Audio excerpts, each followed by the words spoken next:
Բարև ձեզ սիրելի բարեկամներ, ես Արտուր Ֆարմանյանն եմ, Հայաստանի ժողովրդական կոմունիստական կուսակցության ղեկավարը։ Սիրելի բարեկամներ, այսօր կխոսենք Նիկոլ Փաշինյան, Ալեն Սիմոնյանին, հարց ունեմ տալու, կարձագանքեմ Ռուբեն Ռուբենյանին, Նիկոլայ Պլատոշկինին կլսենք, ես կասեմ իմ կարծիքը, կլսենք այնուհետև Վանո Սիրադեղյանին, փոքր հատված եւ գերմանացի Մերցին, թե ուր է գնում այս աշխարհը։ Հիմա սկսենք Նիկոլ Փաշինյանից։ Նիկոլ Փաշինյանին կարծեմ պատգամավոր այն ժամանակ 2018 թվականի Արման Սաղաթելյանը հարց է տալիս, որ Նիկոլ Փաշինյան, դուք ասել եք սա, դուք տպագրել եք սա ձեր թերթում եւ այլն, եւ տեսեք ինչ է ասում Նիկոլ Փաշինյանը։ Խնդրեմ։ Արման Սաղաթելյան, հաջորդ հարցի համար։ Շնորհակալ եմ, պարոն Փաշինյան, ես ձեր պատասխանից շարունակեմ թեման իմ գործընկերոջ բարձրացրած բանակցությունների միջոցով չեզոքացնել այդ բոլոր ռիսկերը եւ խնդիրները, որոնք որ կան, եւ շարունակեմ մի ցիտատով։ Ինձ զարմացնում է, որ մեր երկրում դեռ կան մարդիկ, ովքեր իլյուզիաներ ունեն գրավյալ, եթե կուզեք ազատագրված, եթե կուզեք օկուպացված տարածքների վերաբերյալ։ Ես չեմ ընդունում այն տեսակետը, թե լավ դիվանագիտությունը կարող է այնպես անել, որ այդ տարածքները չվերադարձենք Ադրբեջանին։ Մերը թողած ուզում ենք տերը լինել ուրիշին։ Հարցս հետևյալն է. արդյոք ձեր նախկին պատասխանի եւ այս ցիտատի միջև չեք տեսնում հակասություն։ Եվ արդյոք, ինչպես ասվում է, քաղաքական իրողություններով պայմանավորված, դուք նույն կարծիքին եք, թե այլ, այս պահի դրությամբ եւ այսօր։ Շնորհակալ եմ։ Շնորհակալ եմ, պարոն Սաղաթելյան, հարցի համար։ Ասեմ, որ ձեր ասած մեջբերումը արդեն 5 տարի իմ նկարով, լուսանկարով շրջանառության մեջ է դրված սոցիալական ցանցերում 5 տարի։ Եվ նշված է, որ ես դա գրել եմ հայկական ժամանակի կոնկրետ օրը հրապարակված հոդվածում։ Այս ընթացքում ես 15 անգամ այդ օրը հայկական ժամանակում տպագրված իմ հոդվածի լուսապատճենը հրապարակել եմ 15 անգամ, որտեղ ձեր ասած որևէ նախադասություն գոյություն չունի։ Եվ ես ցավում եմ, որ դուք սա իմանալով, սոցիալական ցանցերում ակտիվ լինելով, իմ 15-20 անգամվա հերքումներ, այդ հոդվածի լուսապատճենները չեք նկատել։ Եվ հիմա եկել եք ազգային ժողովի նիստում, զբաղված եք դեզինֆորմացիայի տարածմամբ։ Եվ թույլ տվեք եզրակացնել, որ եթե այդպես է, ուրեմն դուք եւ ձեր թիմը կարող է որոշակի կապ ունենալ նման դեզինֆորմացիաների տարածման հետ։ Եթե որևէ մեկը փորձի մեր գործունեությունը ներկայացնել որպես Հայաստանի Հանրապետության ազգային եւ պետական շահերին հակասող, այդ մեկին շատ լուրջ հիասթափություն է սպասվում, շատ լուրջ։ Եվ ես ձեզ կոչ եմ անում դադարեցնել դեզինֆորմացիայի տարածումը։ Եվ ես ձեզ ուզում եմ հատուկ ասել, որ իմ ունեցած տեղեկատվությամբ հանրապետական որոշակի շրջանակներ ինձ վերագրում են Ղարաբաղի, Լեռնային Ղարաբաղի Հանրապետության հետ կապված հայտարարություններ եւ հատուկ մոդուլներով, հատուկ ալգորիթմերով, սուտ հայտարարություններ, հատուկ ալգորիթմերով այդ հայտարարությունները տարածում են Լեռնային Ղարաբաղի բնակիչ հանդիսացող օգտատերերի շրջանում։ Պարոն Փաշինյան, հայկական ժամանակի 2001 թվականին լույս տեսած ահա այս համարը երեկվանից դրած է իմ աշխատանքային սեղանին։ Ուղղակի ես չուզեցի ձեզ ընդհատել, որովհետև ես ունեի խոսք եւ կարող էի ինձ հետ բերել նաեւ իրեղեն ապացույցը, որպեսզի ցուցադրեի այն եւ նայեի ձեր աչքերին, ավաղ դա չեմ կարող անել։ Եվ ահա երկրորդ էջին այն հոդվածը, որը տպագրված է ըստ այդմ խորագրի ներքո եւ Նիկոլ Փաշինյան անունով ստորագրված, որտեղ նույնությամբ շարադրված է այն ամենը, ինչ ես ընթերցեցի իմ հարցում եւ ինչը դուք անվանեցիք կեղծիք եւ դեզինֆորմացիա։ Եվ իմ վերջին ցիտատը բերեմ ըստ բնօրինակի։ Եվ այսպես, եւ ուրեմն ինձ զարմացնում է, որ մեր երկրում դեռ կան մարդիկ, ովքեր իլյուզիաներ ունեն գրադյալ, եթե կուզեք ազատագրված, եթե կուզեք օկուպացված տարածքների վերաբերյալ։ Մեկ նախադասություն հետո, ես չեմ ընդունում այդ տեսակետը, թե լավ դիվանագիտությունը կարող է այնպես անել, որ այդ տարածքները չվերադարձվեն Ադրբեջանին։ Եվ այսպես շարունակ, մոտ 20 օրինակ այս հոդվածի ես կթողնեմ քարտուղարության մոտ, որպեսզի բոլոր շահագրգիռ կողմերը կարողանան սրա հետ ծանոթանալ, ավելին ասեմ ձեզ, նույն այս հոդվածը տեղադրված է եղել Հայկական ժամանակ թերթի էլեկտրոնային կայքում, եթե չեմ սխալվում, 2012 թվականին Arm Times-ում եւ այնուհետ որոշ շրջանակներում բավականին բուրըն ու ոչ միանշանակ արձագանքներից հետո այն հեռացվել է ձեզիս պատկանող կայքից, պարոն Փաշինյան։ Ես շատ ցավում եմ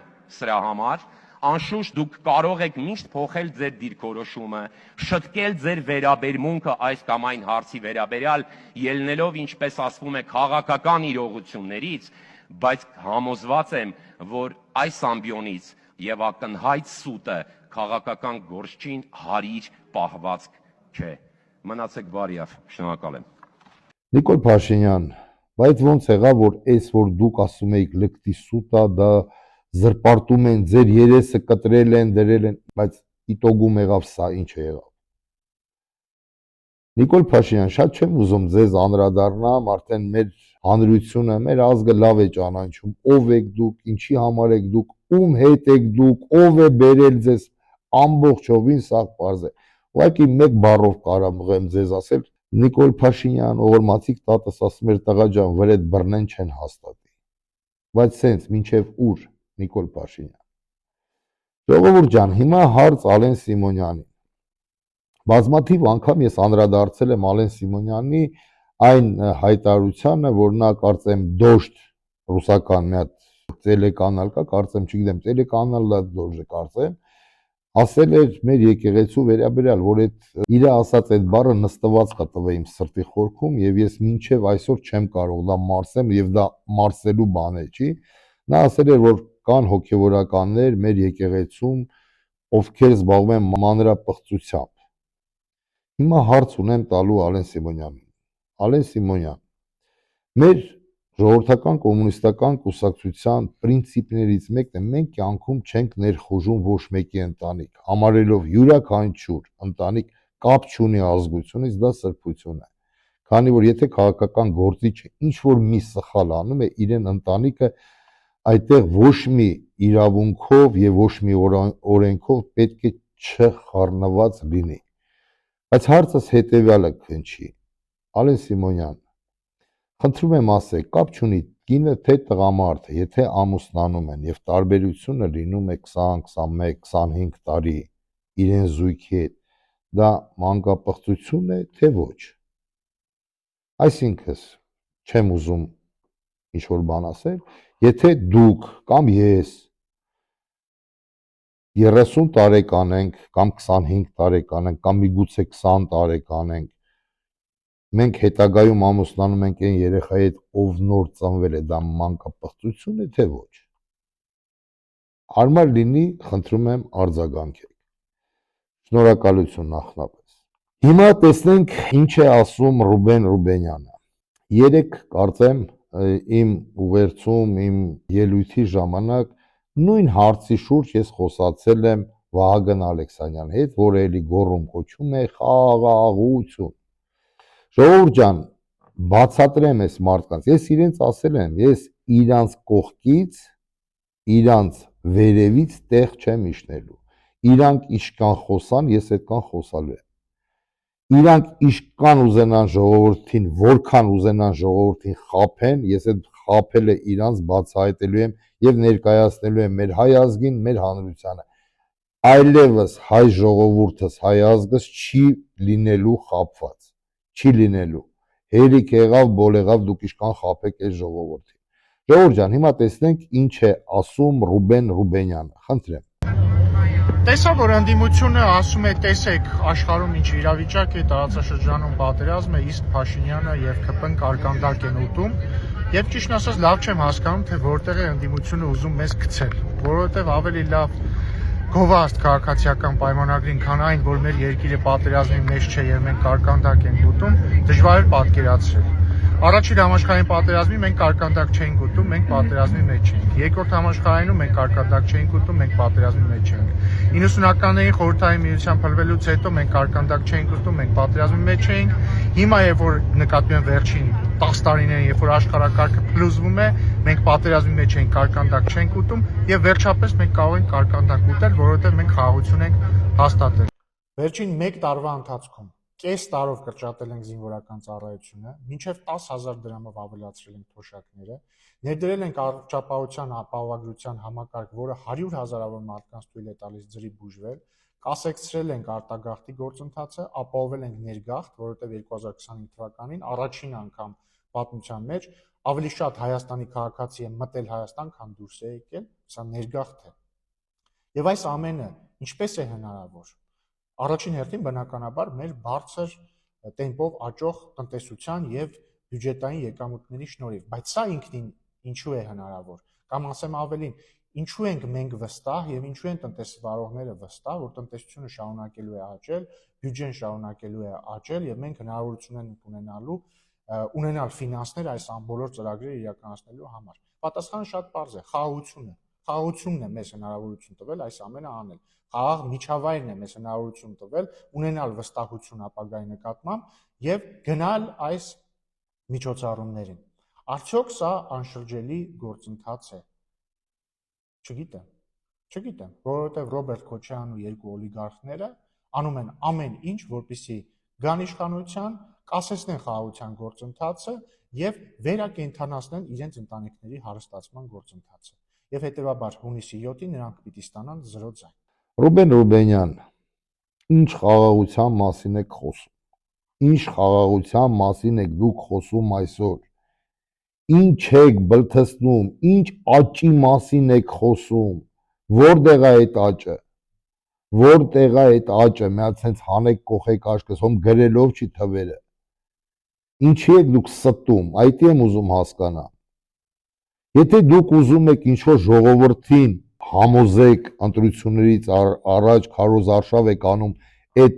կոչն եք վերցրել, այդ կարգախոսն եք վերցրել խաղաղություն, ապա ասեմ ձեզ ընտրողներին անիմաստ է բան բացադրել։ Ասեմ, որ իմանաք, դուք ձեր ընտրողներ ունեք, ճիշտ է, քչամասություն են իրենք, բայց ունեք։ Նրանց այդ մասսան հիվանդ մասսա է, հասկանում եք, այդ մարդիկ հիվանդ են, դուք նենց եք գիպնոզացրել ժողովրդին, որ այդ մասսային ուզում ես վաղը սենց հացը, կարակը, մեղրը բերդի դեմը, բայց ասես սա Նիկոլը չի ուղարկի, այդ մարդը չի ընդունի, սոված կմեռնի, այդ ձևի զոմբիացված է այդ մասան ձեր։ Եթե չեք հավատում, հիմա ձեզ ցույց տամ ձեր ընտրողներին, ովքեր նաև ձեր նման շատ են սիրում ադրբեջանցիներ։ Խնդրեմ ժողովուրդ ջան, էս Քանի տարի է 10 տարի ձուն չի եկել, այնա կառավարության որոշումով այս տարի ձուն էլ եկա։ Մի հատ էլ եկեցին։ Բայց էլ ենք որոշում ենք ընդունել, բա ոնց։ Այդ նախորդ ձունը ուրեմն 642 Ն որոշումներ, այս մեկը 712 Բ որոշում։ Ես շատ սիրում եմ։ Араик, как дела? Араик, привет. Араик, у нашего друга день рождения. Поздравь, дай его, пожалуйста. Эмин зовут. Эмин, с днем рождения тебя, брат! Спасибо, Ром. Желаю счастья, здоровья! Это Араик Барсигян. Араик, Карабах чей? Карабах, Азербайджан! Зянгязур чей? Конечно, Азербайджан! Ереван чей? И армяне тоже азербайджанские. Спасибо, Араик, сау. Նիկոլ Ղողայևիչը ընտրվի վարչապետ, հալելույա, հալելույա, Հիսուս ջան, շատ եմ խնդրում, փառք, Նիկոլ Վովայովիչը թող ընտրվի վարչապետ, Հիսուս ջան, շատ եմ խնդրում, Նիկոլ Վովայովիչը թող ընտրվի վարչապետ, հալելույա, Տեսակ Ռուբեն Ռուբենյան, ձեր մասային անհնարին բան է, իմ այս մարդու ոնց ասես, թե Արցախը Հայաստան է, Զանգեզուրը Հայաստան է, Երևան չի, Երևան է, ոնց ասես, չես կարա բացադրես, հասկանում ես, իսկ մեր մասան, մեր հայ մասան, հայի մասին, մեր կուսակցականը չէ, Արտուր Ֆարմանյանինը չէ, հայկական մասայի ընտրողը այս մարդիկ են։ Ով սրան ընտրին կթուրքա, ամբողջ Հայաստանն եմ ես ասում։ Բամիս տարի ընտրությունները։ Չեն ընտրի, ես թասս կկտրեմ, դրան չեմ ընտրի ես։ Ուզեմ ես եմ միատել, այդ կասկիրի համար։ Ով ընտրի թուրքա, դավաճան ազգի։ Բդի չընտրվի դա։ Իրանց է, ուզում եք խաղաղություն ասեք, ուզում եք պատերազմ ասեք, ինչ ուզում եք ասեք, այս մարդիկ լուրջ մտածելակերպ ունեն հայրենիքի վերաբերյալ եւ լուրջ տեսնում են ուր եք տանում դուք այս պետությունը։ Եթե սա էլ ձեզ համար, պարոն Ռուբենյան, համոզիչ չէ, ապա լսենք ինչ է ասում Նիկոլայ Նիկոլաևիչ Պլատոշկինը։ Տեսեք, որ իրավիճակը աշխարհում ինչ ձև է եւ ինչ կարող է սպասել նաեւ Հայաստանին։ Ու ի տարբերություն ձեզ, որ ձեր ամբողջ թիմը խփեք իրար, դուք կես տոկոսը չեք կազմում այս մարդու թե կյանքի փորձից դիվանագիտական աշխարհում, թե իրեն կարդացածով, թե իրեն մասնակցությունով միջազգային քաղաքական ասպարեզներում։ Խնդրեմ տեսնենք, սիրելի հայրենակիցներ։ Так вот, а теперь представим себе следующую ситуацию. Предположим, у них все удалось. Мы сейчас по боевым действиям конкретно пройдемся, ну, по крайней мере, вот на этот момент, что известно. Предположим, удалось, они сменили режим. И наши левые придурки начнут, ой, наконец-то женщинам разрешили там без чадры ходить, там, ну, или без хиджаба. Какая радость. Вы что, дураки, что ли? Вы Ливию забыли. И Ливия-то, слава богу, она подальше от нас. Да, там режим сменили в 2011 году, и война не прекращается. Сколько женщин там было убито и изнасиловано за это время, потому что порядок рухнул просто. Да? Его нет. Там, понимаете, у кого автомат, тот и прав. И никто там эти трупы еще не считает. Теперь представим себе 100 миллионов иранцев. Да? Кто такие иранцы? Это же не только персы. Да? Там где-то 25 азербайджанцев. Больше, чем в самом Азербайджане. Они живут вот на границе между Ираном и Азербайджаном. Самый крупный город Ирана, за исключением Тегерана, Мешхет, расположен прямо вот на туркменской границе, где тоже вот на этой территории живут и тюрки. Персы – это не тюрки. Весь юг Ирана, ну вот прилегающий к Ираку, это арабы. Плюс граница с Турцией и Ираком – курды. Это все разный народ. Теперь представим так, что в ходе вот этого бандитизма Соединенных Штатов и сионистского режима в Израиле мы не упрекаем еврейский народ. Потому что Компартия Израиля, я хоть и не видел, я не сомневаюсь абсолютно, что коммунисты Израиля против бандитской акции Нетаньяху, как они и были против в прошлом июне. Так что последующих Гитлера, антисемитов, прошу не беспокоиться здесь. Да? Я внук фронтовика, и мы вам тут разгуляться не дадим. У меня дед сломал хребет германским националистам, понимаете, которые пытались истребить еврейский народ, и наш в том числе тоже. И мне стыдно, что в России еще находятся последующие его. Хотя, может быть, они этого даже и не осознают. Но это их не извиняет. Так вот, представим себе в Иране крах любого порядка, и 15 миллионов азербайджанцев двинулись в Азербайджан. Откуда и так 3 миллиона человек работают у нас. Потому что правительство Алиева их прокормить не может. Вы представляете, что может быть-то? Огромный наплыв вот этого населения, просто спасающегося от, вот, как в Европу, да, сирийцы, так и к нам, в Дагестан. Туркмения, да. Да, это, конечно, она сейчас с нами не граничит, я понимаю. Но, тем не менее.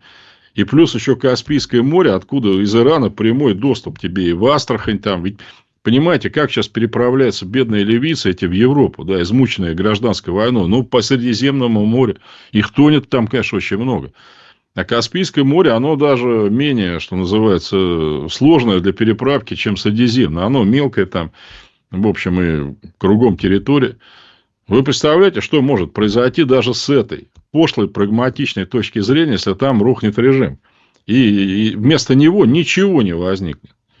Просто какие-то, да, естественно, там все угнездятся вот эти вот славные, в кавычках, террористические группировки, которые сейчас взяли власть в Сирии, откровенные бандиты, и с которыми боролся Тегеран. То есть, он нас прикрывал тем самым. Потому что вот эти вот, кто взорвали и Крокус, и все, это же, так сказать, враги Ирана, угнездившиеся в Афганистане частично, и теперь в Сирии у них в руках вообще целое государство. Вам кто сказал, что они сюда больше не приедут? Или вы надеетесь, что, так сказать, их всех можно переловить на границе? Зря надеетесь. Зря, к сожалению. Лучше бы, конечно, переловить-то. Так понимаете, даже вот с этой точки зрения, что может быть. Плюс в Иране полно оружия, ну, такого солидного, я бы сказал, которое до Москвы может достать. Ну, например, баллистические ракеты среднего радиуса действия. Они в случае чего к кому попадут? Давайте себе представим, что попадут вот к тем же персонажам, которые организовали теракт в Крокусе. Вы что думаете, у них будут моральные какие-то тормоза, чтобы не применить эту ракету по Москве, что ли? Это вы что? Поэтому соображать надо мозгами. Помогая Ирану, мы не только выполняем моральный долг помощи людям, пострадавшим от агрессии, и стране, которая нам помогала все это время. Не все можно рассказывать. Но те, кто меня слушает сейчас, сами понимаете, откуда вот с этой линии, они-то это все знают. Если мы их сейчас продадим и пропьем там в очередной раз, то страна рухнет, наши друзья. Да, кирдык придет и Армения, естественно, да, потому что Иран – это единственная связь Армении с внешним миром сейчас пока. Ну и плюс нам самое главное. Миллионы беженцев и террористы с смертельным оружием, ракетным, которого никогда у них в истории человечества, террористов, до сегодня не было. Думайте, кто вам сказал, что после бандитской акции Израиля и Америки, если она приведет к успеху, там установится какая-то там европейская демократия. Да где это было-то? Где? В Ливии, в Йемене? Ну, еще, говорю, слава богу, это далеко там от нас. Но там в Йемене убито 400 тысяч человек с 2011 года. Страна-то небольшая. В Ливии там вообще никто не считает. Там некому считать. Там всех считальщиков тоже убили к чертовой матери уже давным-давно, понимаете? Теперь вы хотите это у себя там соорудить. И вы говорите, это оно что? Ну, куда нам? Нам у себя надо порядок навести. Вот они вам наведут тогда. Такой, блин, порядок. Что мало не покажется. Не дай бог, еще раз говорю, конечно. Տեսակ ինչ է ասում։ Ոտի տակ կորելու ես, ոտի տակ։ Հայաստանը փոքր երկիր է, ստեղ լայնածավալ պատերազմ է գնում, ժողովուրդ ջան, եւ հələ պարզ չի ինչ է լինելու հետագայում։ Պարզ չի, ձեր ցավը տանը։ Ես որ գոռում եմ, ճչում եմ, ասում եմ փագեք Իրանը, հայկական սահմանը, համար առաջին հայտարարեք, ամեն ինչ ասում եմ, ես մարդիկ քարոզ արշավ են անում ու ժողովրդի աչքերին թոզ են փչում, թե խաղաղություն։ Բավարը որ պատերազմը սկսավ, ինչ եք ասել Ռուբեն Ռուբենյան, այս ժողովրդի մեղքի տակից ո՞նց եք դուրս գալու։ Թե դուք արդեն բորտ նոմեր 1-ը պատրաստել եք թռնելու համար։ Չեք կարանալու։ Թույլ չենք տալու, որ դուք թռնեք։ Իսկ եթե փորձեք է թռնեք, մենք ձեզ ընդեղ կգտնենք։ Հələ փորձվի մեր երկրի վրա մի հատ չարիք գա։ Ես ձեզ դա խոստանում եմ, չեմ սպառնում, ես ձեզ զգուշացնում եմ, Աստված մի անի մեր երկրի վրա մի հատ փորձանք եկավ, դուք նենց եք պատասխանելու, չեք պատկերացնի։ Ժողովուրդ ջան, որպեսզի իրանք հիմա չսարքեն Արտուր Ֆարմանյանին եւ ժողովրդական կոմունիստական կուսակցությանը, այսինքն Նիկոլայ Պլատոշկինը, ռուսը եւ այլն, ցույց կտամ հիմա մի տեսահոլովակ, որ պարոն Ռուբինյան ձեր քաղաքական պապայի հիմակիցն է եղել, բայց երևի թե միակը, ով լուրջ մտածելակերպ ուներ, ցավոք սրտի այդ մարդը հանգուցյալ է, մենք կլսենք հիմա Վանոս Սիրադեղյանին։ Խնդրեմ ժողովուրդ ջան։ Ազատությունը բաժին է հասնում սովորաբար կարգախոսի հեղինակներին։ Իշխանությունով, կուսակցություններով, անհատներով, մտավորականներով կգտնենք արդյոք այսօր մի բանաձև, սա է գլխավոր խնդիրը, որը մեր ժողովրդին խաղաղություն կբերի։ արժանապատիվ խաղաղություն բնականաբար։ Մեզ կարծում եմ պակասում է այն գիտակցությունը, որ մեծ պետությունների, մեծ ժողովուրդների շահերի բախման ասպարեզում փոքր ժողովուրդները շահելու բան չունեն։ Փոքր ժողովուրդների շահը այն է, որ այդ մղձավանջից դուրս կան փոքր կորուստներով։ Տեսակ ինչ է ասում պարոն Ռուբենյան, տեսակ ինչ է ասում Վանո Սիրադեղյանը։ Իդեպ ձեզ ասեմ, ձեր քաղաքական պապայի Լևոն Տեր-Պետրոսյանի մտերիմ ընկերներից մեկն էր, բայց քանի որ նա հայամետ քաղաքականություն էր ուզում վարել, խեշ մարդը արժանացավ այդ դառը ճակատագրին, անգամ լինելով փախուստի մեջ, ձեր քաղաքական պապան օպերաների հայատից գոռում էր Վանոյի ղադր, գիտեիք Լևոն Տեր-Պետրոսյան, մազից պլստած չուղարկեցիք են աշխարհ։ Բայց ես իմ կյանքի փորձով ձեզ ասեմ, ես այդ ժամանակ ծառայել եմ ներքին գործերի համակարգում եւ ասեմ, նա հիանալի նախարար էր։ Սենց սպանություններ բան 24 ժամվա մեջ մաքրեց հանրապետությունը զենքից։ Մեր տարիքի մարդիկ հիշում են, որ ժամը 8-ից հետո քաղաքը էլ չէր լինում, կրակոցներ, սպանություններ եւ այլն եւ այլն։ Վանո Սիրադեղյանը փառք իրեն, թող Աստված հոգին լուսավորի, նա լուրջ նախարար էր։ Հիմա ժողովուրդ ջան, ինչ վերաբերվում է ընդհանուր այս վիճակին։ Այս պարոն Ռուբենյանին ես գիտեմ, որ տեղ չի հասնելու, իրանք էլ չեն հավատում խաղաղության, ասեմ, որպեսզի դուք իմանաք։ Հիմա տեսեք մի հատ այս թեթև նկարը, խնդրեմ։ Ժողովուրդ ջան, այս նկարի մեջ ցույց է տված, որ այն երկրները, որտեղ որ Ռուսաստանը արել է բարեկամություն, Ամերիկայի Միացյալ Նահանգները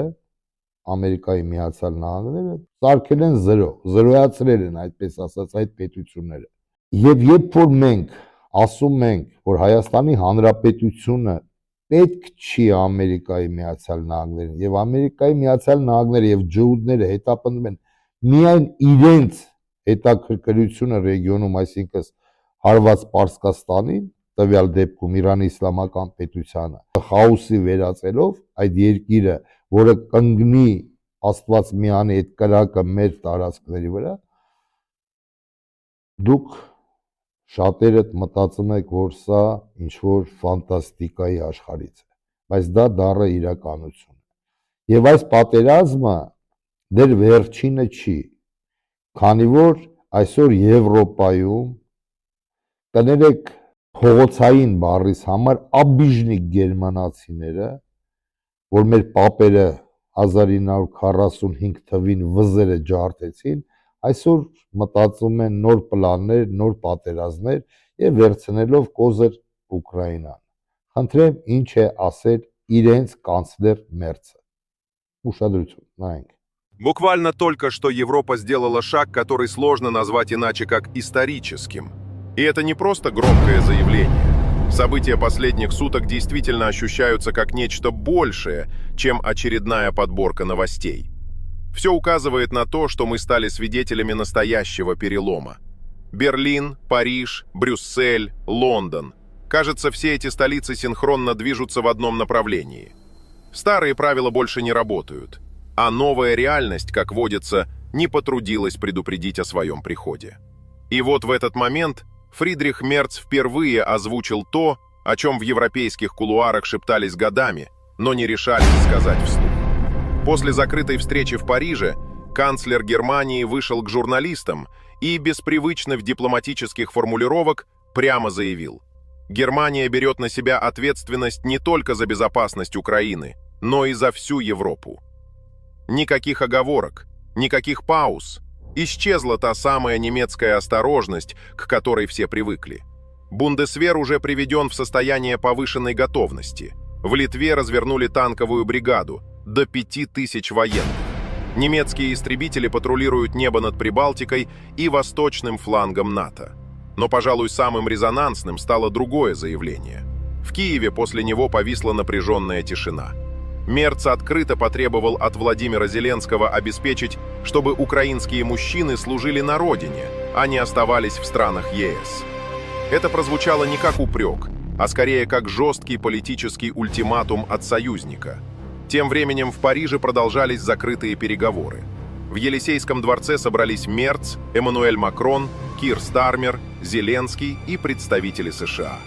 Американцы, как обычно, берут на себя разведку, спутниковый мониторинг, логистику. Европейский ответ иной. Речь идет о многонациональных силах на суше, в воздухе и на море. Макрон настаивает на юридических гарантиях. Стармер – о защите военной инфраструктуры. Мерц – о полной ответственности Германии. Это уже не просто обсуждение помощи. На наших глазах меняется сама архитектура европейской безопасности. Տեսակ ժողովուրդ ջան, ինչ է պատրաստվում։ Ինչպես ասում են, ծուխը չի լինում առանց կրակի։ Իսկ ԿՊԱ-ականները առավոտից իրիկուն խոսում են խաղաղության մասին։ Փոքր երկիր ենք, սիրելի հայրենակիցներ, այս երկու ակուլաների մեջ, որ իրար բխումներն եղավ, մենք ոտի տակ կորելու ենք։ Դրա համար այսօր պետք է հայ ժողովուրդը լինի համախմբված։ Հայ ժողովուրդը պետք է համախմբվի հայկական ազգային գաղափարախոսության շուրջ, դնելով կողքի սեփական ամբիցիաները, դնելով կողքի սեփական գաղափարախոսությունները հանուն փրկության Հայաստանի Հանրապետությանը։ Հանուն Հայաստանի Հանրապետության փրկությանը պետք է ամեն ինչ դրվի կողքի։